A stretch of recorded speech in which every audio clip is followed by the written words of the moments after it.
একদা এক মরুভূমির পথ ধরে এক যুবক হেঁটে যাচ্ছিল। কড়া রোদে তৃষ্ণায় তার বুক ফেটে যাচ্ছিল। দীর্ঘক্ষণ হাঁটার পর সে একটি কূপের দেখা পেল। যুবকটি দ্রুত নিচে নেমে পানি পান করে নিজের তৃষ্ণা মেটাল। যখন সে কূপ থেকে ওপরে উঠে এলো, দেখল একটি কুকুর পিপাসায় কাতর হয়ে ভেজা মাটি চাটছে। তৃষ্ণায় কুকুরটির জিহ্বা মুখ থেকে বেরিয়ে এসেছিল। যুবকটি মনে মনে ভাবল, আমি যেমন তৃষ্ণায় কষ্ট পাচ্ছিলাম, এই প্রাণীটিও ঠিক তেমনি কষ্ট পাচ্ছে। সে আবার কূপে নামল, কিন্তু পানি তুলে আনার মতো কোনো বালতি বা পাত্র ছিল না।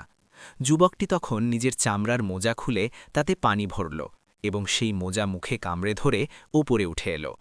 এরপর সে তৃষ্ণার্ত কুকুরটিকে পানি পান করাল। যুবকটির এই ছোট্ট কিন্তু দয়ালু আচরণ আল্লাহ তাআলার কাছে এতই পছন্দ হল যে আল্লাহ তাকে ক্ষমা করে দিলেন এবং তার জন্য জান্নাতের ঘোষণা দিলেন। গল্পের শিক্ষা: দয়া ও এহসান। কোনো নেক কাজকেই ছোট করে দেখা উচিত নয়। একটি সামান্য প্রাণীর প্রতি দয়াও মানুষকে জান্নাতে পৌঁছে দিতে পারে।